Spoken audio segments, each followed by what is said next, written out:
Good morning, students. Welcome again to our class of BA Part 1 English Literature.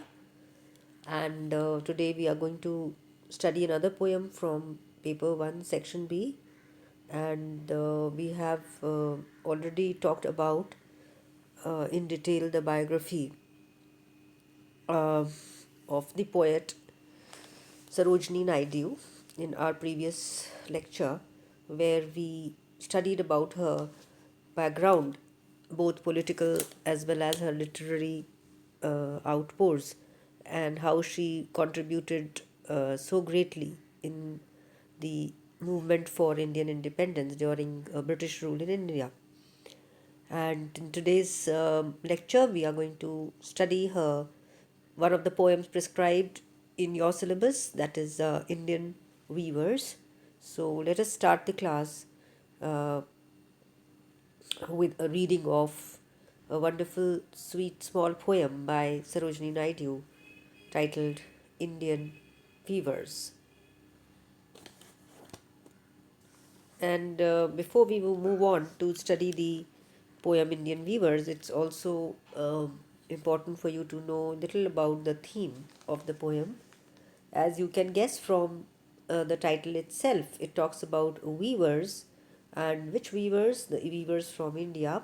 And you need to focus on the title, that weavers are the people you might have seen, or maybe uh, you might have read about weavers in your other books in your schools, those people who folk people who prepare clothes by weaving, and they use threads to interlock them and prepare clothes of different kinds.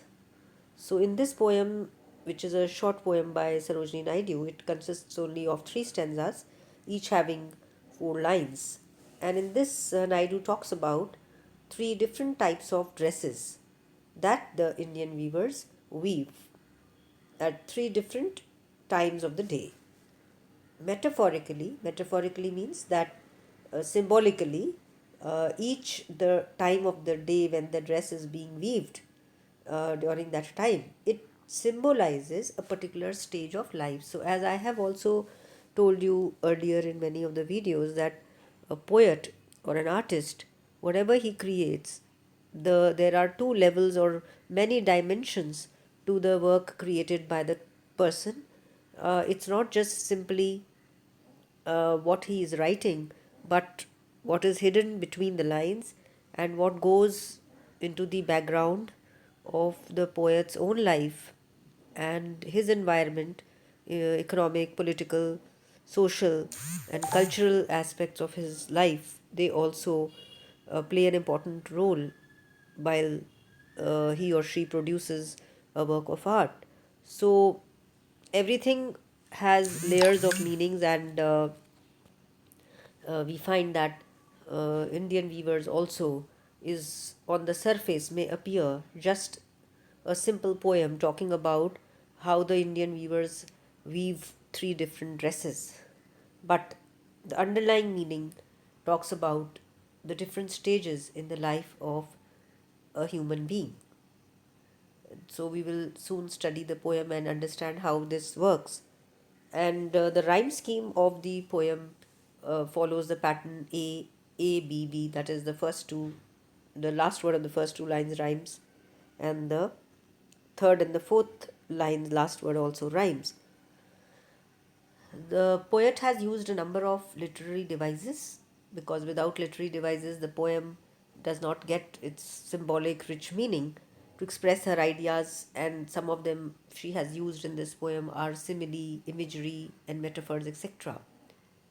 And here the poet actually discusses uh, how the questioning of the poet to the weavers and what the reply of the weaver indicates about the theme of the poem. So let us read aloud the poem Indian Weavers. Weavers weaving at break of day. Why do you weave a garment so gay? Day and gay are rhyming, you can note that. That's the rhyme scheme AA. Blue as the wing of halcyon wild, we weave the robes of a newborn child, wild and child. Weavers weaving at fall of night, why do you weave a garment so bright? Like the plumes of a peacock, purple and green, we weave the marriage veils of a queen. Weavers weaving solemn and still, what do you weave in the moonlight chill? White as a feather and white as a cloud, we weave a dead man's funeral shroud. So you can just see that very simply in the three stanzas, and something which appears to be at the surface level a simple questioning between the poet and the worker, the weavers who are working. There is simply this question and answer. So, what is so deep about this poem? Let us analyze and study the poem in that perspective. And before moving on, there are certain words which you need to focus on. Break of day. In the first line, there is this word break of day, weavers weaving at break of day. So, what is break of day? The beginning of the day, the first light in the sky before sunrise. So, early in the morning means break of day. Halcyon is a bird which relates to the kingfisher. You might have seen the kingfisher bird in pictures or in ads in TV. And in Greek legend, it's a blue winged bird generally associated with the kingfisher. It is said to calm the seas. So, this is just the mythological association with the word kingfisher bird. Robes. So, the word robes uh, in the last line of the first stanza, we weave the robes of a newborn child. So, the robes means long, loose garments made for children. Plumes, which means feathers. Veil, a piece of cloth that covers a woman's face. Most of the people in villagers, the females, they cover their face and in villages, and that is the veil. Shroud is a cloth that covers the dead body. So these are the different words, phrases which have been used, which you need to keep in mind while studying the poem. So as I mentioned earlier in the previous slide, that the in this poem, Sarojini Naidu is describing these weavers, these workers who begin their work of making a cloth to wear early in the morning, and similarly during the day time they make garments which are used for very important occasion in the life of a person, and which are when you are born. So when the child is born, we need to prepare clothes for that child. It's a very important moment in the life of the person born and those in whose family the child is born. So it's a occasion of great happiness and joy. Similarly, another phase which comes in the life of a human being is that of marriage, because that is the time when a new family will be created, and it is an important phase in the life of the persons who are getting married as well as the families. So that's another important time when clothes are specially prepared for this occasion. And last is when a person dies, and that is for the funeral. You might have seen or have read that white clothes are prepared to cover the dead body.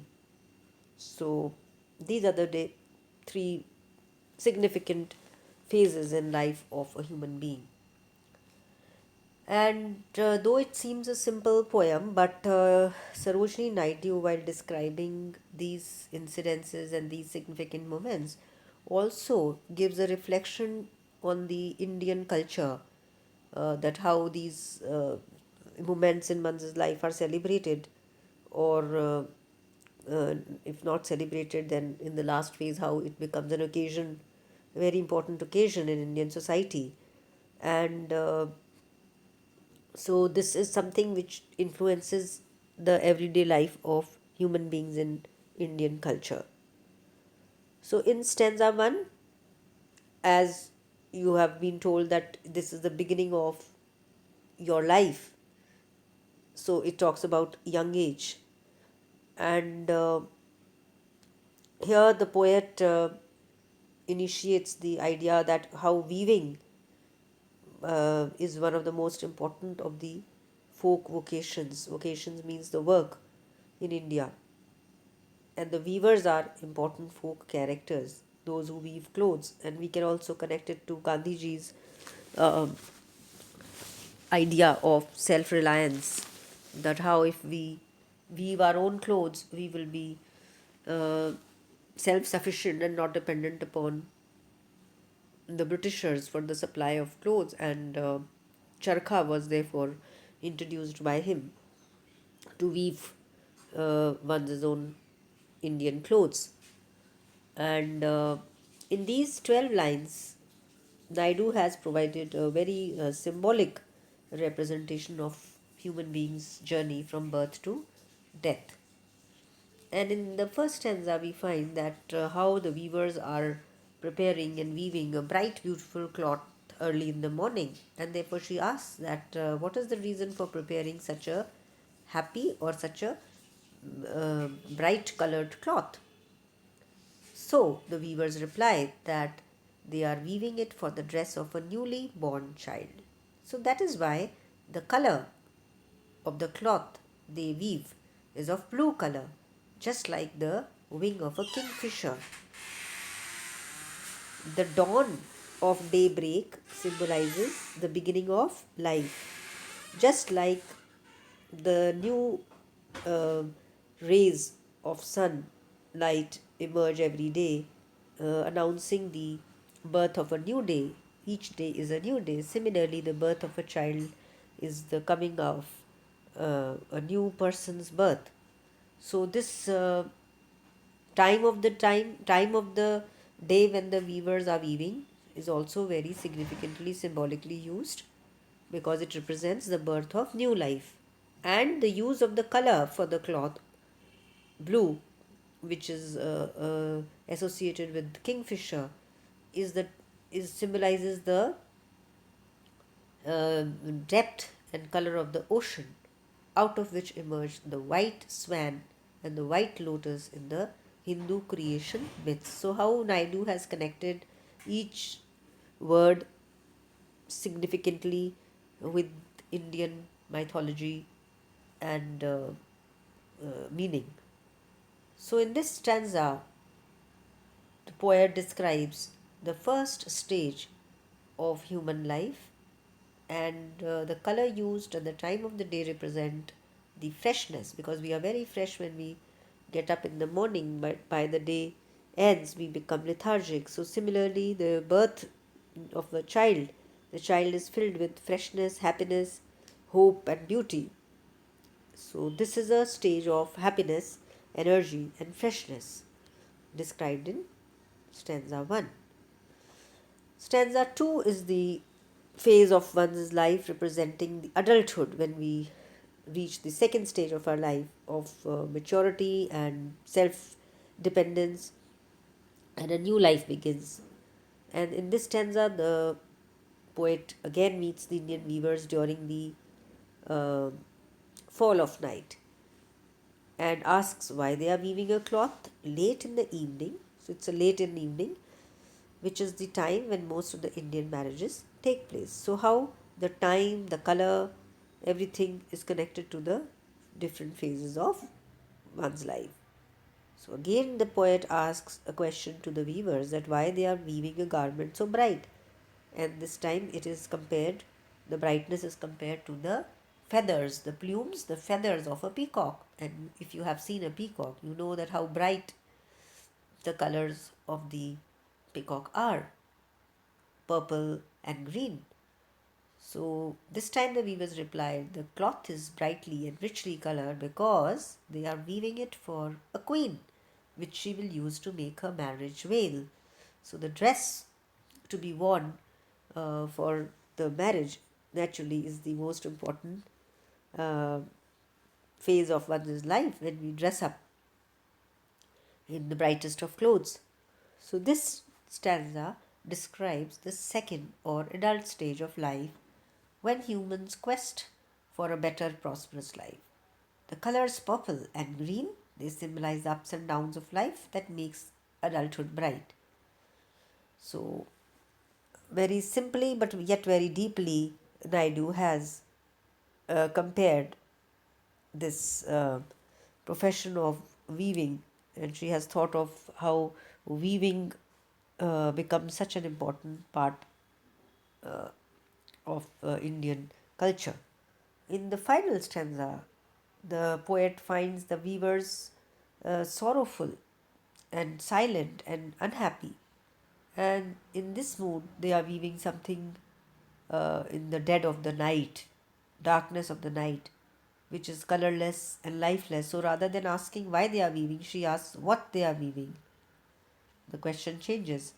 The weavers replied that they are weaving a shroud. Shroud is a cloth used to put on the dead body, and this represents the final stage of human life, that is, death, which is lifeless and emotionless, just like there the comparison is of a simile, like the white cloud or a feather.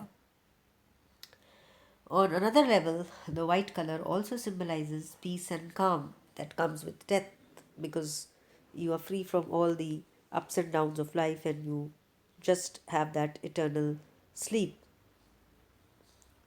And so, in this stanza, if you find, you can just move on to the poem and see that dead man's funeral shroud. So, the dress which is used for the occasion of a dead person. So, you must have seen that how a simple poem has been uh, made so meaningful by the symbolic representations. So, with this, we come to the end of our lesson on Sarojini Naidu's poem Indian Weavers.